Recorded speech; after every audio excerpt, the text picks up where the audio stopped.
নমস্কাৰ বন্ধুসকল, পুনৰবাৰ মোৰ চেনেল ডিম আছাম পুলিচলৈ আপোনালোক সকলোকে স্বাগতম জনাইছোঁ। আৰু আগৰ দৰে আজিও আপোনালোকৰ আগত কেইটামান গুৰুত্বপূৰ্ণ প্ৰশ্ন লৈ আনিছোঁ, যিকেইটা নেকি প্ৰায় পৰীক্ষাত আহি থকা দেখা পোৱা গৈছে আৰু এইবাৰো সম্ভাৱনা আছে। আৰু আপোনালোকক এটা কথা কৈ থৈ দিওঁ যে আগতে যি হ'ল যি কৰিলে সেইবোৰ পাছৰ কথা, কিন্তু এইবাৰ চাকৰি ল'ম বুলি প্ৰতিজ্ঞাবদ্ধ হ'ব লাগিব। কাৰণ এইবাৰ যদি চাকৰি লোৱা নহয় আৰু হয়তো আপোনালোকৰ সপোন হৈ থাকিব, কাৰণ ইয়াৰ পিছত যে আৰু চাকৰি ওলাব সেয়া সম্ভৱ নহয়। কাৰণ আমাৰ হিমন্ত মামাই কৈছে যে আমাৰ অফিচত বহিবলৈ চকীত হ'বলৈ জেগা নাইকিয়া হৈ গৈছে। তেনে অৱস্থাত আপোনালোকে ভাবি চাওক কি হ'ব পাৰে। সেইকাৰণে নিজৰ লক্ষ্যত উপনীত হ'বৰ বাবে এবাৰ চেষ্টা কৰক আৰু আজে বাজে ধান্দাবোৰ বাদ দিয়ক, অকল পঢ়াত মনোযোগ দিয়ক। আৰু আজিৰ প্ৰথম প্ৰশ্নটো হৈছে অসম দিৱস কোন তাৰিখে পালন কৰা হয়? আৰু ইয়াৰ অপশ্যনত আছে 31 জানুৱাৰী, 2 ডিচেম্বৰ, 3 ছেপ্টেম্বৰ আৰু 5 জুন। আৰু ইয়াৰ শুদ্ধ উত্তৰটো হৈছে অপশ্যন বি, 2 ডিচেম্বৰ। 2 নম্বৰ প্ৰশ্নটো হৈছে ৰজনীকান্ত বৰদলৈৰ প্ৰথমখন উপন্যাসৰ নাম কি আছিল? অপশ্যনত আছে মনোমতী, নিৰ্মল ভকত, মিৰি জীয়ৰী আৰু মামৰে ধৰা তৰোৱাল। আৰু ইয়াৰ শুদ্ধ উত্তৰটো হৈছে option C, Miri Jiyori. 3 number প্ৰশ্নটো হৈছে অসম আৰক্ষী দিৱস কোন তাৰিখে পালন কৰা হয়? অপশ্যনত আছে 2 ডিচেম্বৰ, 1 অক্টোবৰ, 30 জানুৱাৰী, 5 ছেপ্টেম্বৰ। আৰু ইয়াৰ শুদ্ধ উত্তৰটো হৈছে অপশ্যন বি, 1 অক্টোবৰ। যিসকলে এতিয়ালৈকে মোৰ চেনেলটো ছাবস্ক্ৰাইব কৰা নাই, ছাবস্ক্ৰাইব কৰি দিবা, কাৰণ বহুতে মোৰ ভিডিঅ'বোৰ চাই কিন্তু ছাবস্ক্ৰাইব কৰি থৈ নাযায়। সেইকাৰণে সকলোকে কৈছোঁ পুনৰবাৰ ছাবস্ক্ৰাইব কৰি দিব চেনেলটো, যাতে মই ভিডিঅ'বোৰ দিবলৈ অকণমান উৎসাহিত হ'ব পাৰোঁ। 4 নম্বৰ প্ৰশ্নটো হৈছে কোনজন আহোম ৰজাই বৰফুকন আৰু বৰবৰুৱা পদৰ সৃষ্টি কৰিছিল? অপশ্যনত আছে প্ৰতাপ সিংহ, ৰুদ্ৰসিংহ, চুকাফা আৰু ৰাজেশ্বৰ সিংহ। আৰু ইয়াৰ শুদ্ধ উত্তৰটো হৈছে অপশ্যন এ, প্ৰতাপ সিংহ। 5 নম্বৰ প্ৰশ্নটি হৈছে ভক্তি ৰত্নাৱলী গ্ৰন্থখন কোনে লিখিছিল? অপশ্যনত আছে শংকৰদেৱ, মাধৱদেৱ, মাধৱ কন্দলী, হেম সৰস্বতী।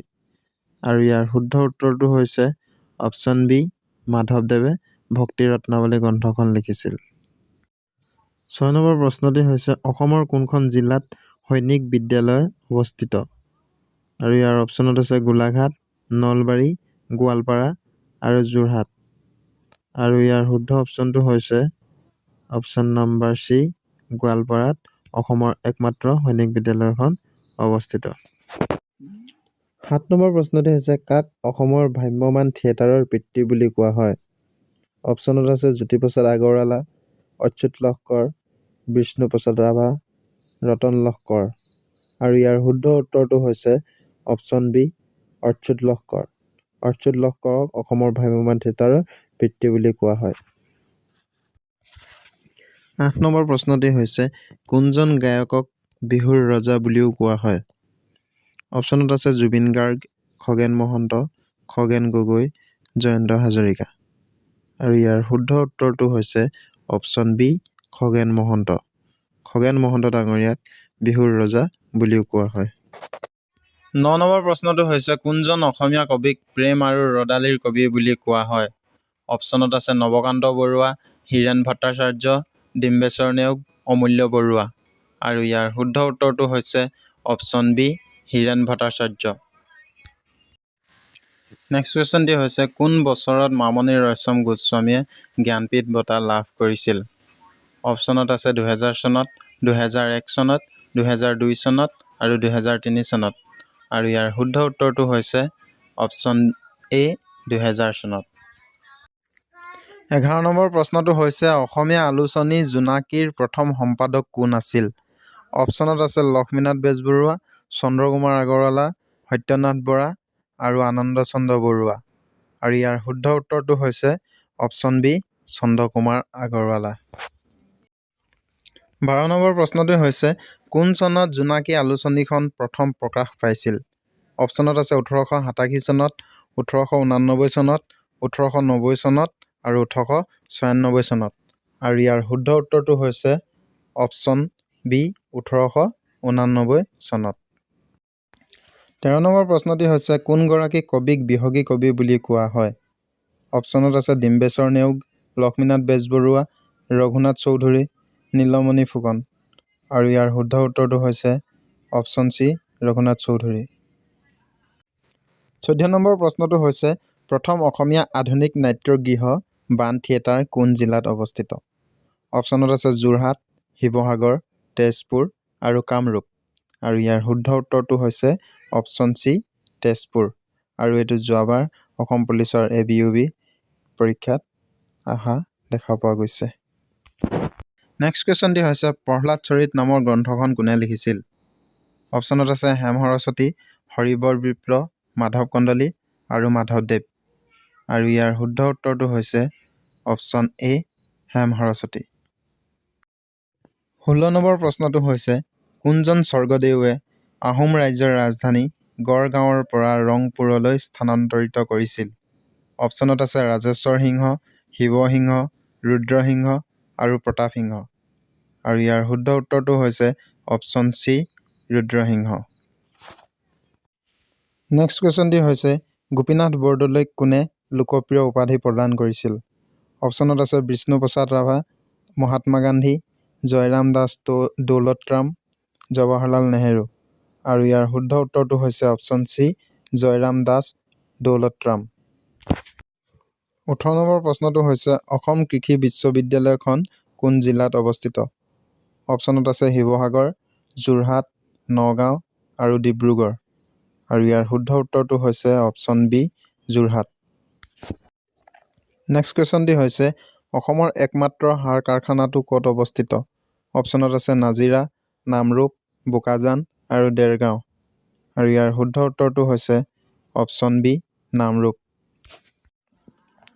20 নম্বৰ প্ৰশ্নটো হৈছে অসমীয়া ভাষাৰ অভিধান সংকলন কৰা প্ৰথম আমেৰিকান মিছনেৰী কোন আছিল? অপশ্যনত আছে Miles Bronson, Nathan Brown, Oliver Cutter, Alexander Duff. আৰু ইয়াৰ শুদ্ধ উত্তৰটো হৈছে অপশ্যন এ মাইলছ ব্ৰনছন।